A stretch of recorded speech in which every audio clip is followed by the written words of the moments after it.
All right, well, it's now my pleasure to welcome our first speaker for this conference, and what an amazing person that we have for you. His name is Justin Herald.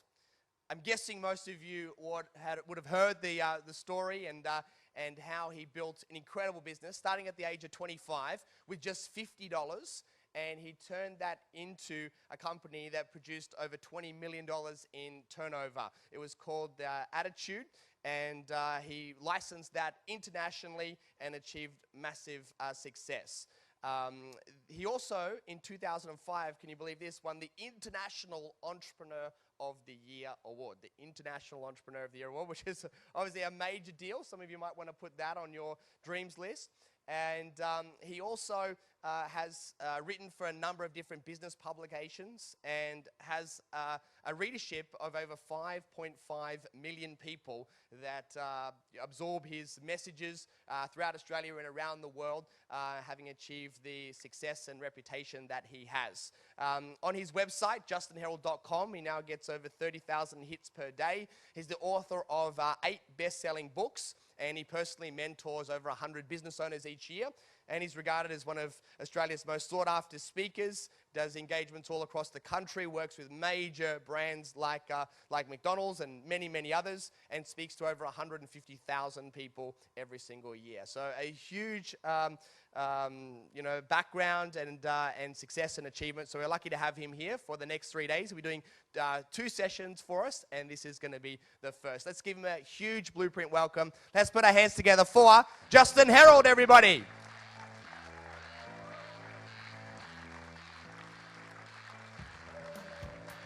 Thanks a lot. Thank you. I always find it funny when people stand a standing ovation before a speaker starts, because I could suck. But I already feel unreal because he stood up. Look, anyone ever seen the Muppets? Remember the 2 old farts that sat up the top that didn't like anyone? Probably somewhere like this. Well, every time I speak, there's always 2 old fart Muppets in the audience, probably not here, but they just don't like me.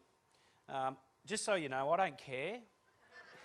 But in case you are one of those Muppets and you're thinking to yourself, well, what's your business credentials? Why are you on stage and not me? Hear it all the time. I'll give you my business credentials right from the start, so we can start from that perspective. Is that okay? I've never done a profit and loss, never done a forecast, never done a budget, never borrowed money, and the only thing I passed in school was recess. So that's my business credentials, right? But what I did do, and it's nice to be around people who did you notice that this boat's swaying?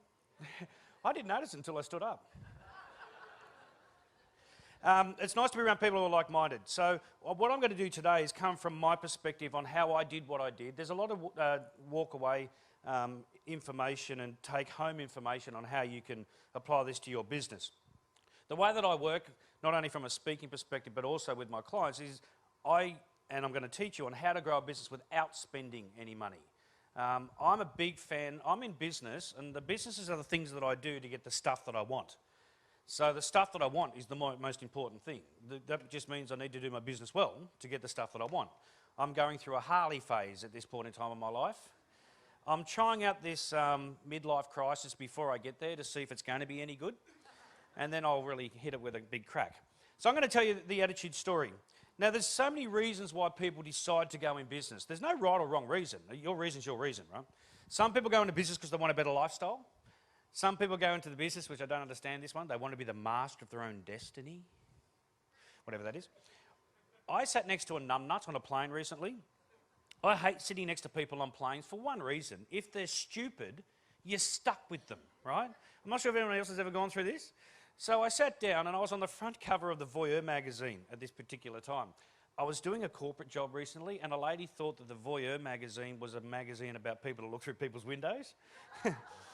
I'm in that one too, but anyway, the Virgin magazine. So I sit down and the guy sits next to me and goes, I know who you are. Well, I said, well, that's good to know. And he said, I'm a businessman too. And I said, well, that's fantastic. He said, why did you start your business? And he said, I just wanted some spare time. I'm thinking, you're an idiot. We didn't talk much after that. But anyway, your reason for being in business is entirely your reason. Never let anyone say, well, that's pretty stupid for doing that. It doesn't matter. There's a lot of oxygen thieves out there. I'm not sure if anyone's ever come across them. People have got this great opinion, but they suck in their own life. So whatever you want to do, just do it with your best. For me, business was a thing that I didn't think that I was in, and I'm going to prove that and show you that. When you start a business, well, why you start a business is entirely up to you. For me, and I know this is going to shock a lot of people, well, actually, no, it probably won't. But my father is a minister, which I know you're thinking that, because I look so angelic. But my dad, when I was younger, was the head of the whole religion when I was growing up, which I've got no dramas with being in that whole thing. But the problem with being a minister's kid is there's always someone in the church that tells you how to live your life. And I've got that rare disease where I speak before I think. So when I was younger, people would say to me, Justin, you've got this problem in your life. And I'd go, well, you really suck in your own life. I'm not sure why you're telling me what to do. Which apparently you shouldn't say that to ministers' wives, I've learnt. But anyway, I was 1995, I was 25 years old. A lady came up to me and said, Justin, you've got an attitude problem. I said, no, I don't. She said, you answer everyone back. I said, well, no, I don't. And she said, until you stop doing that, you're going to end up in a scrap heap of life. The only reason I decided to start a business was wholly and solely, purely to upset this lady in my dad's church. That was my business plan. No more, no less.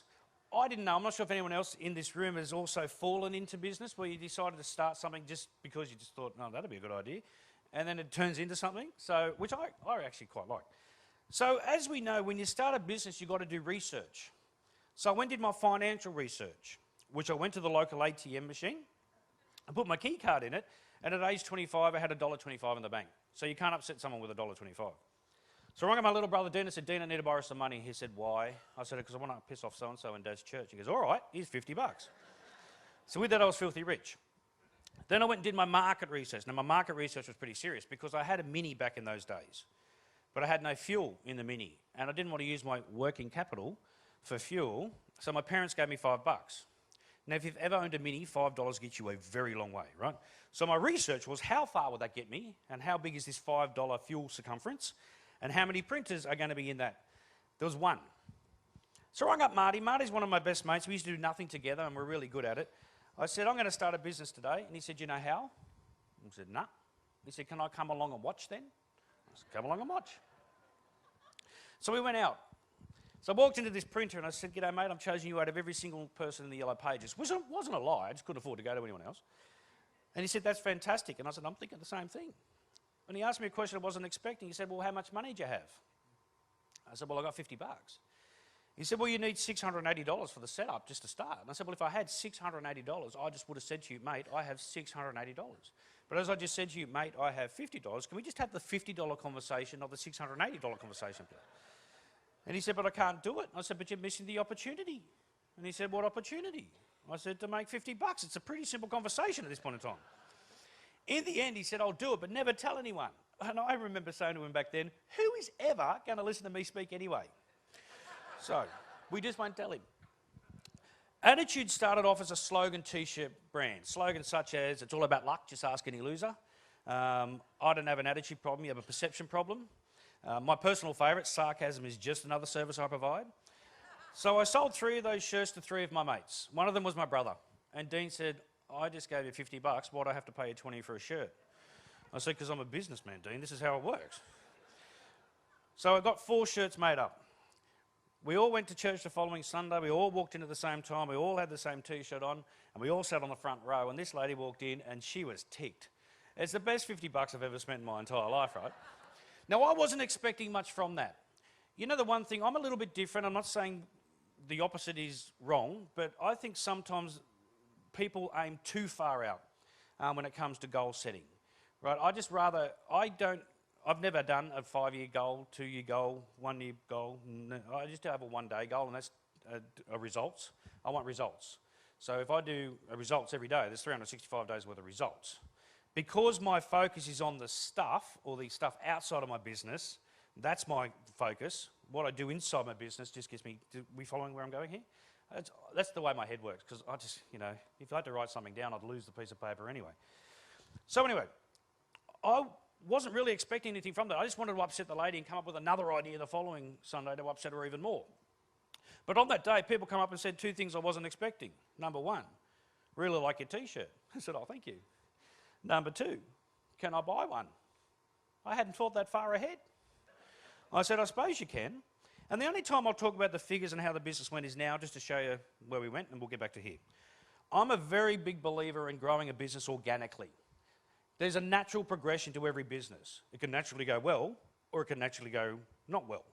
We've got to figure out what that natural thing is before we can go and work on it, if that makes sense. I think too many people put their hands on things before they know where it's going to go. So I made 3 shirts, or sold 3 shirts to my mates. Those I could sell, and because I'm very big on every time you sell one thing, you've got at least to be able to make 2 more. So I sold those 3 shirts. Then I could go make 6 shirts. Sold those 6, could make 12, 24, 48, 96, need a calculator after that. But that's the way that the business grew. My first year's turnover, $50 startup. The first year was $980,000. Second year, $2.5 million, $5.5 million, $12.5 million, $22.5 million. The last year of the business was $37.5 million. So it sort of went okay. The good thing, though, about $37 million, besides the cars, I love cars, but besides the cars, and most women say to me, I don't get the car thing, I don't get the shoe thing.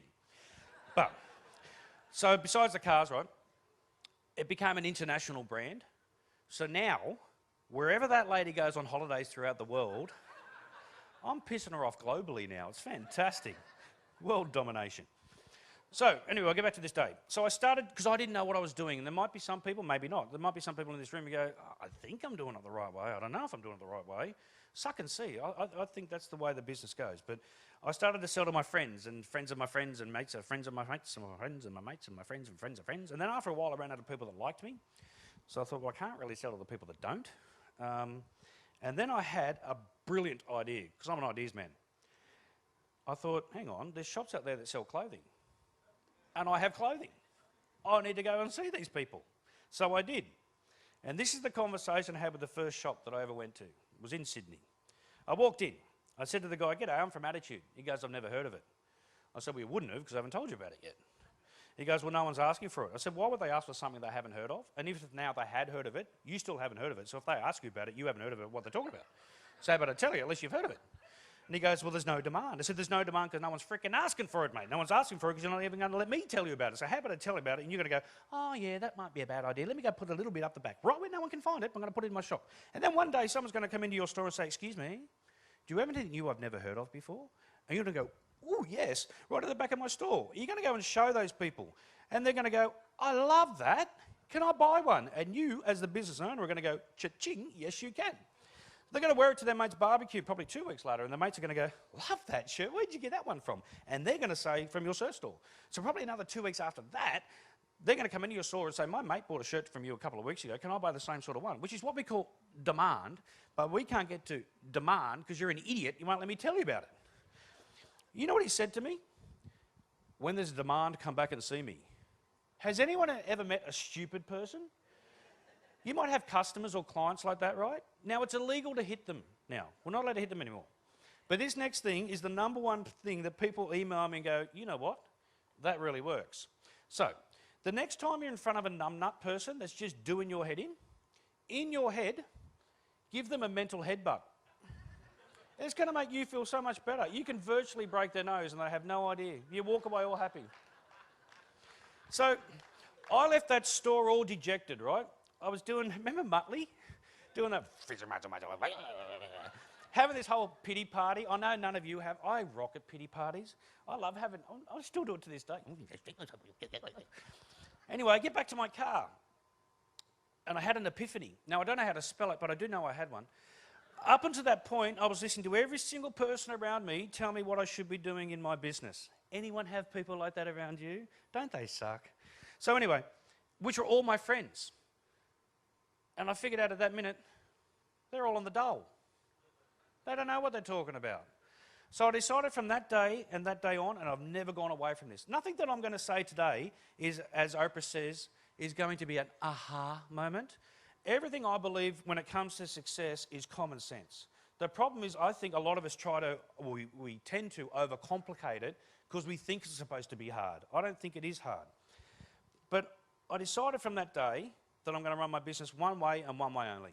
Never gone away from this. And that was wholly and solely through my personality. Now, if you don't have a personality, we are selling them at the back of the room on the way out. 2 for the price of 1 today. Cruise special. So, because what makes you you is what's going to attract people to you. What you sell is secondary. You could be the best person under the sun. People will be attracted to that. They'll believe you a lot more. You could have the best product under the sun and be a narky person. You're not going to last very long. So people are attracted to people. So I thought, you know what? I'm just going to be me. And the me that I am, this is the thing that shocks most people. I am not a serious person. I know. Shocked.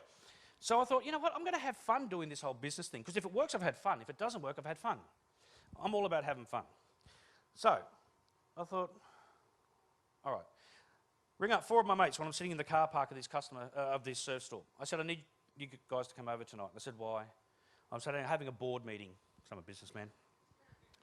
They come over that night. They said, what's up? I said, one of you to ring this surf store once a week, and this is all I want you to say. Week 1, ring, ring. Hello, do you have any attitude gear? No, we don't. Week 2, hello, do you have any attitude gear? No, not yet. Hello. Week 3, hello, do you have any attitude gear? No, but a few people have been asking for that brand. Really? Week 4, do you have any attitude gear? And the guy goes, no, we're waiting for the rep to come back in because there's such a demand for his brand. No demand, just me and my 4 mates ringing up the same guy, really. You know what? If you want to sell to someone, the best thing to do is not talk. What they say will tell you how to sell to them. Because I didn't hear this guy say, I don't like it. I heard him say, no one's asking for it. So I thought, I'll just get people to ask for it then. To me, that's common sense. So the following week, I went in to this store. Now, I didn't know, but 2 brothers owned the surf store. So luckily for me, the second brother was there this time. So I walked in, had all my stuff in my bag and everything, put it down. I said, I'm from this brand you probably never heard of. And he goes, what's it called? So, Attitude. He goes, stop. He goes, everyone is asking for your brand right now. Just me and my 4 mates. Put an order in. It was $1,587. It was time for financial retirement back in those days for me, right? Sold out, though, in 2 weeks.